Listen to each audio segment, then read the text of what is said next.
my camera ran out of memory. So, like I said, I discussed it with Steven, and we decided to go ahead and just get the Pitocin. And so I finally got a room, and they started me on Pitocin right away. And so they kept upping the Pitocin and upping the Pitocin. And what ended up happening was that my contractions weren't dipping. So you go and they have the monitor that has the baby's heart rate and your contractions, and so you would get a contraction and then it dips for however long, sometimes as low as 10 seconds, sometimes as much as a few minutes before the next contraction comes.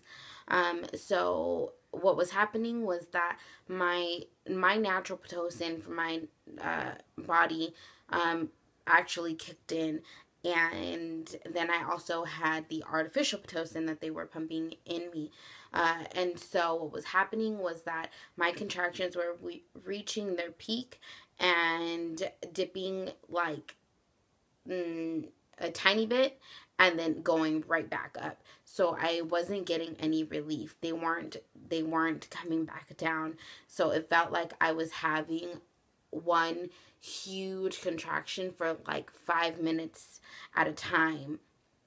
And it was really, really painful because I was trying to breathe through them and talk to myself and you know, tell myself that I could get through it. But you know, when you're not getting relief and you're in that much pain, it's really difficult to stay positive and optimistic about it.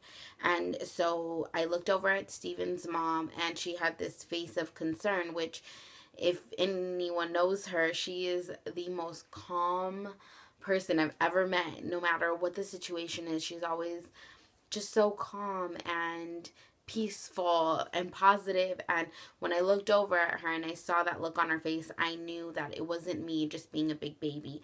That was another thing. I'm like, I'm being a punk, and women go through this all the time and they have babies. I can do this. And but when I saw the look on her face, I knew that it wasn't just in my head. I knew that it wasn't just me being a big baby. And so whenever I could manage to speak, I just asked her, I'm like, Mom, why aren't they going away? And her response to me was, I don't know, baby, I don't know. And so the nurse kind of rushed in, but tried to be calm at the same time so as not to startle me. And she told me, we're going to take you completely off of the Pitocin. So they were seeing that my contractions weren't dipping, and so it wasn't just me.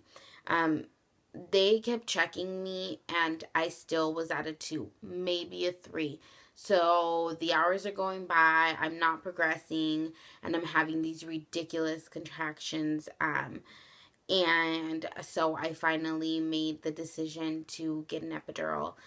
It was heartbreaking, and it was very difficult for me because I felt like I was giving up, and I'm not a quitter by any means. It is not in my personality to quit. I'm very stubborn, most would say.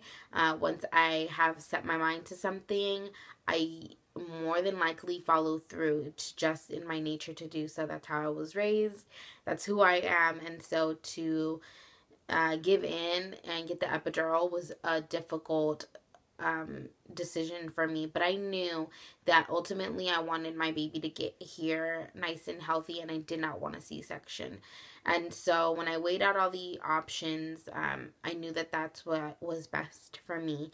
And so I got the epidural, and my husband told me that the anesthesiologist, she told them that everybody mixes their medication differently as far as when you get your epidural. So sometimes some of them, they mix it to where the woman does not feel any more pain at all. She just feels pressure. That wasn't the case for me. I still felt my contractions pretty strongly, but not as intense as they had been. And so I was sort of grateful for that, because I still felt like I like I was getting to experience it full on. It was just had taken a little bit of that edge off, but it was definitely still painful.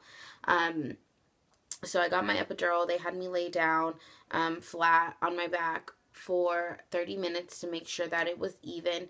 I didn't have any issues with epidural. That was another thing. I was just scared of any complications, and I know a lot can go wrong, and I just was praying that that wasn't the case for me.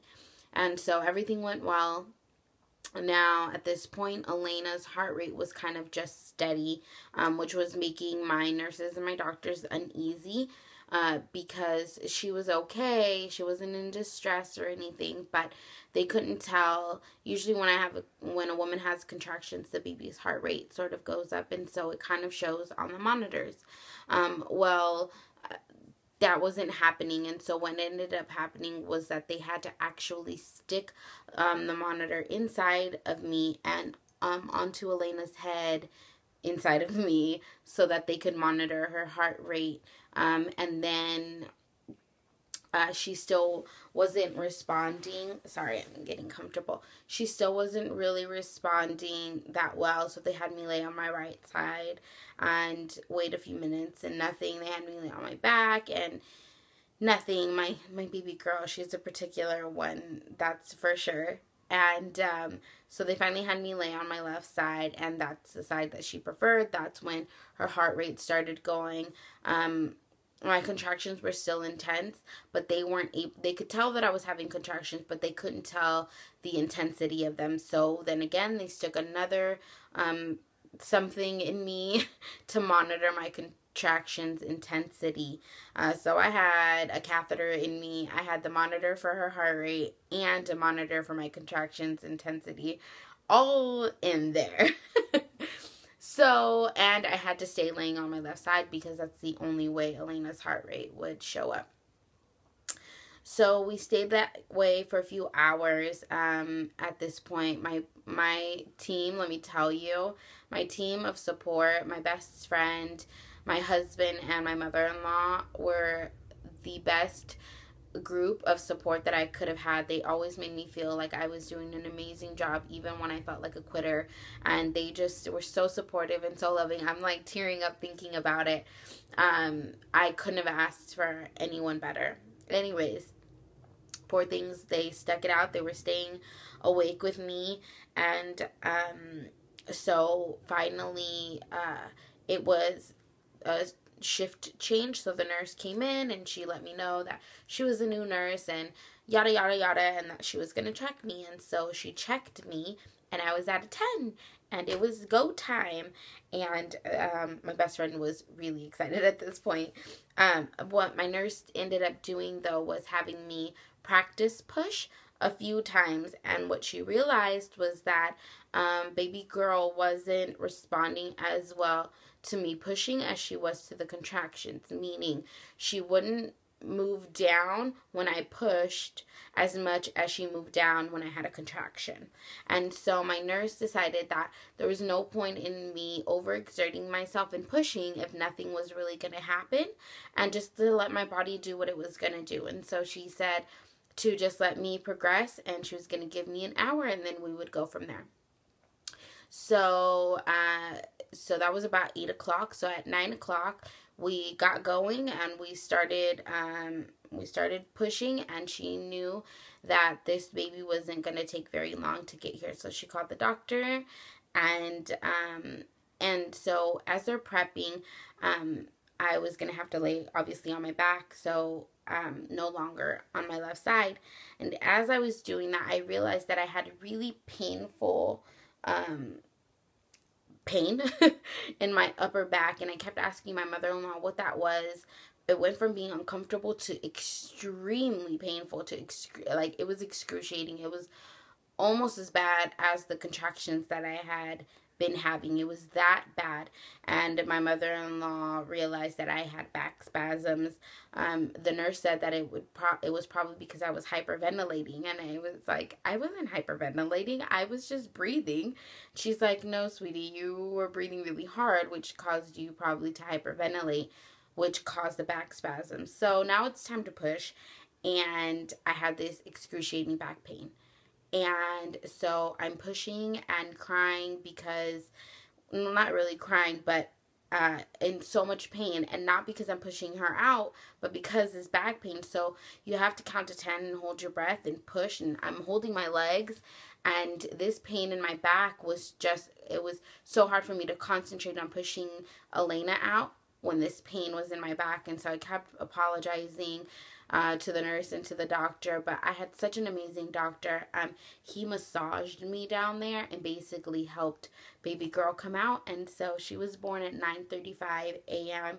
healthy at 6 pounds 0 ounces and 19.5 inches long. She is absolute perfection, and I'm so crazy in love with her. And I don't know how I lived a life without her. I've heard people say that before, but truly, she is my everything, and I'm so, so happy that she's here, and I get to hold her and love her and kiss her.